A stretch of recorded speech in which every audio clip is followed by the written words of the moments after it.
শুভ সকাল। সকালবেলায় আজকে গাজর ফুলকপি দিয়ে ভাজি আর সকালের নাস্তা। বিকালে সন্ধ্যার দিকে ছেলেদের নিয়ে বাহিরে খেতে গেলাম। দেখেন বড় ছেলে একে একে সব খাবার খেয়ে ফিনিশ করেছে। আর বাসায় এসে খুব সুন্দর ফুলকো ফুলকো চিতই পিঠা বানিয়েছি। আশা করছি আজকের ভিডিওটি আপনাদের ভালো লাগবে। আসসালামু আলাইকুম, শুভ সকাল। নতুন একটা ভিডিওতে আপনাদের সবাইকে স্বাগতম। সবাই কেমন আছেন? আশা করি নিশ্চয়ই ভালো আছেন। আমি আলহামদুলিল্লাহ ভালো আছি। আমার ভিডিওটি যে যেখান থেকে দেখতেছেন কাছে ও দূরে, তাদের অসংখ্য ধন্যবাদ। ভিডিও দেখার সময় প্লিজ একটা লাইক দিয়ে ভিডিও দেখবেন, ভিডিও ফুল ওয়াচ করবেন।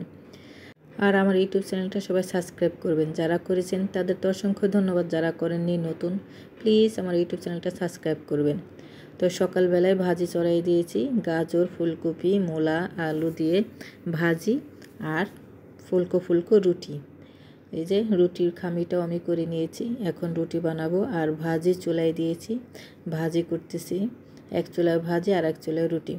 এমনিতে ছুটির দিন ঘুম থেকে দেরি হয়ে যায়, তো আজকে আবার ভাজি করছি। তো ভাজি করতে গেলে কিন্তু সময়টা আরও বেশি লাগে, অনেকটাই সময় লাগে। ভাজি কাটো, চিকন করে ধোও, আবার ভাজি চুলায় দাও, ভাজিটা হইতেও সময় লাগে। আবার রুটি করতেছি, তো আজকে নাস্তাটা একটু দেরি হয়ে যাবে, 9টা বেজে যাবে মনে হচ্ছে।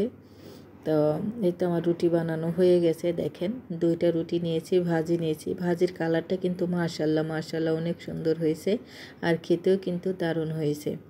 তো আমার ভাজি আর রুটি নাস্তা কেমন হয়েছে আপনারা কিন্তু কমেন্টে জানাবেন।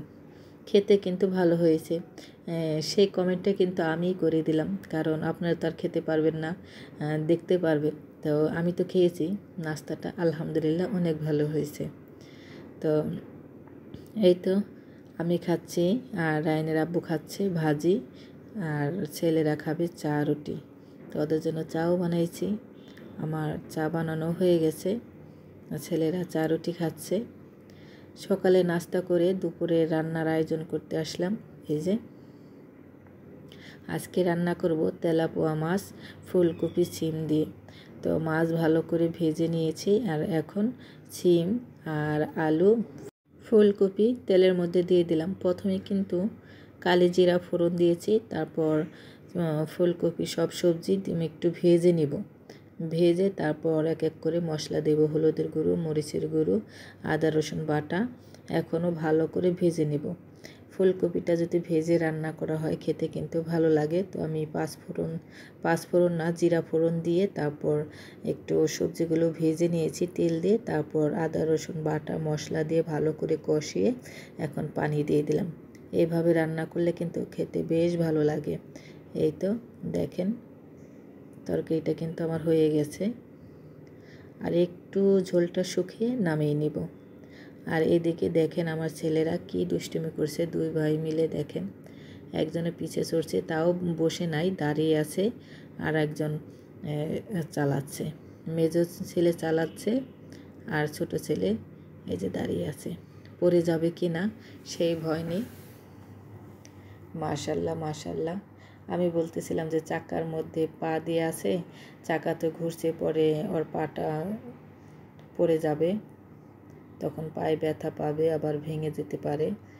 আসলে ছেলেরা খেলাধুলা করলে আমার ওইদিকে খেয়াল রাখতে হয়, কি না কি হয়ে যায়। দুষ্ট ছেলে। আবার এখন দেখেন ছোট ছেলে চালাচ্ছে, আর বড়জন মেজোজন দেখেন কি করছে, জায়ানো ভাইয়াকে নিয়ে কিভাবে চালাচ্ছে। মাশাল্লাহ মাশাল্লাহ।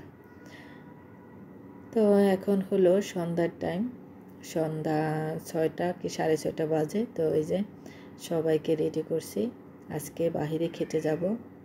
এই যে দেখেন ও চালাবে, বড় ছেলে চালাবে, আর ছোটজন দেখেন চালাতে দেবে না। দেখছেন ও কি পারবে, কি যে দুষ্টামি করছে। আর শায়নকে বলছে তুমি যে এখন বিস্কিট খাচ্ছ, এখন না বাহিরে খেতে যাব, তো বিস্কিট খাওয়াচ্ছ কেন? তো হাসতেছিল। আমিও রেডি হয়ে গেছি, ছেলেদের নিয়ে একটু বাইরে ঘোরাফেরা করব আর একটু খাওয়া দাওয়া করব। তো চলেও আসছি, এর মাঝে কোনো ভিডিও করিনি, আসলে অনেক ভিড়। তো বসে আছি, অর্ডার দিয়েছি, খাবো নান রুটি আর শিক কাবাব। তো শিক কাবাব চাইলাম, নেই, শেষ হয়ে গেছে। এখন চাপ মাংস বলে, তো চাপ মাংস নেব, অর্ডার দিয়েছি। আর সায়ান খাবে বার্গার, সে বার্গার করে মাথা নষ্ট করে দিচ্ছে। তো এখানে দেখলাম বার্গারও আছে, পিৎজাও আছে, তো বার্গার অর্ডার দিয়েছি। আর এই যে জায়ান 4টা গরু কিনে নিয়ে আসছে, বললাম না একটু ঘোরাঘুরিও হয়েছে। তো ওই যে 4টা গরু কিনে নিয়ে আসছে। আমাকে ভালো হয়েছে, গরুর ঘাস কাটবা আর গরুকে খাওয়াবা। মাত্র আসলো সালাদ, একটু সালাদটা খেয়ে দেখি।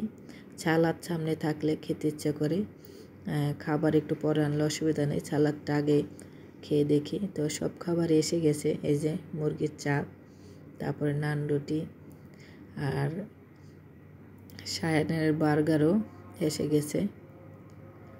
এই যে দাঁড়ান, সবই এক এক করে দেখাচ্ছি, আর আমি এখানে খেয়ে দেখছি কেমন হয়েছে।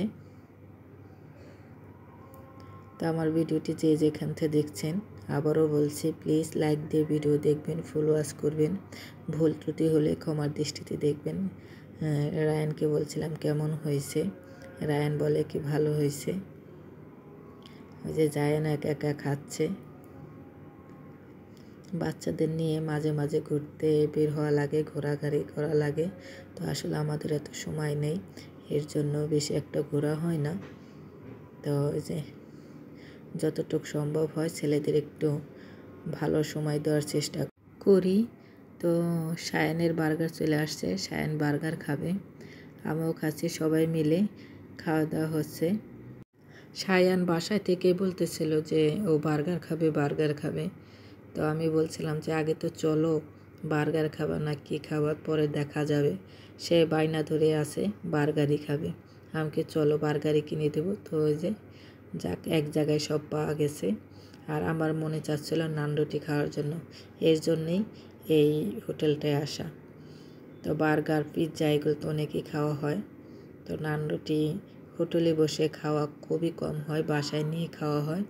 আর একটা সবজি অর্ডার দিয়েছিলাম, এই সবজি দিয়ে নান রুটি খেতেও কিন্তু দারুণ লাগছে, আমার কাছে বেশ ভালো লাগছে। তো রায়ানকে বলছিলাম যে রায়ান তুমি তো একাই সব খেয়ে ফেলছো, সে বলছে হ্যাঁ একাই সব খেয়ে ফেলছি। দেখেন আসলে একা খাইনি, সবাই মিলেই খাওয়া দাওয়া হয়েছে। তো খাওয়া দাওয়া শেষ করে বাসায় চলে আসছি। এই তো বাসায় এসে আমার অনেক কাজ আছে, সবাই মিলে ভালো একটা সময় কাটালাম। তো এখন লিফটে আছি, এই যে সে তার গরু দেখাচ্ছে, তার গরু কিনে এত যে খুশি, এখন গরুকে ভাত খাওয়াবে। তো বাসায় এসে যে আমি চিতই পিঠা বানাচ্ছি।